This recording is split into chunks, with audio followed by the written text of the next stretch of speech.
What we've been trying to do with the Changing Mindsets project here at UAL is to find a way to take the materials around Carol Dweck's mindsets and to do with stereotype, threat and implicit bias, and to find a way to locate that, to situate it within an art and design context that makes it relevant for our students and staff. We're exploring the ways that certain beliefs about learning can actually serve to hold students back. We want to say, things like, I don't see color, or it doesn't matter who you are, but it does matter, and it's actually fine. Do we feel students come with a certain amount of talent and then they come through our doors and they go out with just a little bit more talent?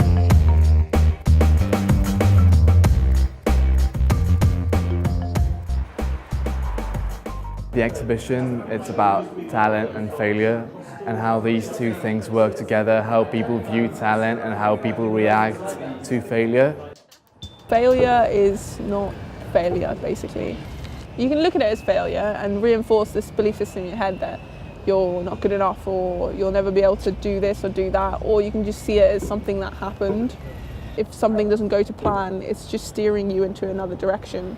It's kind of telling you to see something differently, or it's showing you something that would help you in the next step. Failure is good. What is particularly interesting about the ideas of intelligence is how do we talk about this within an art and design university?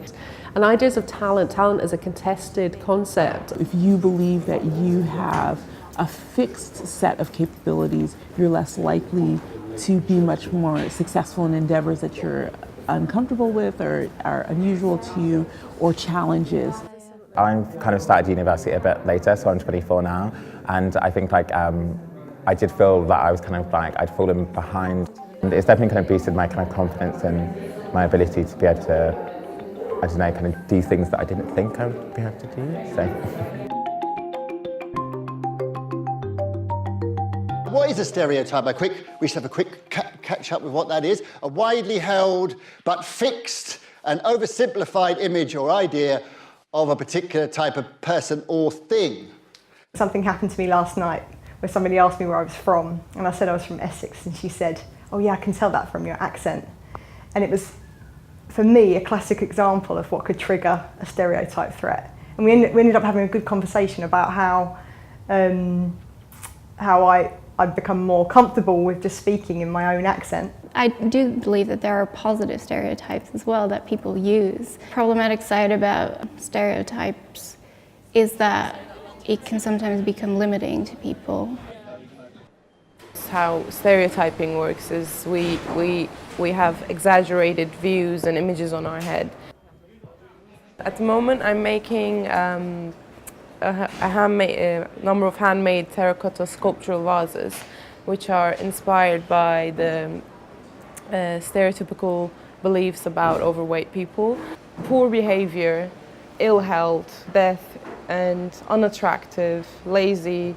Like, overweight body has a medical narrative that it's really hard for it to escape. I want to actually show what is the single narrative, what is the assumption, so that we can actually see what we see it like, and then we can maybe think further.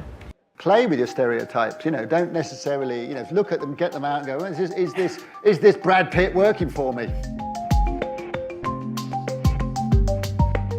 Implicit bias and stereotype threat are several aspects of that fixed mindset, of that inability to sort of move beyond or think beyond. But at the same time, we don't want to blame people who are dealing with that. We just want to talk about it. If you can acknowledge that we all have implicit bias, then you can catch yourself and you can recognise when those moments are critical to your interactions with other people.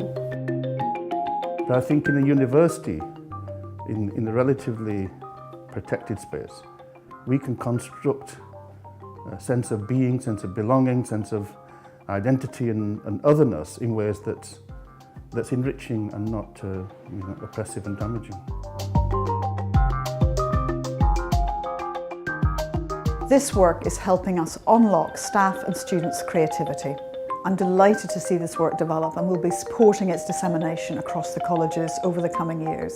The really exciting thing is to see how it can grow and how it can develop and how it can be taken on by students and staff in their own ways across disciplines and subject areas.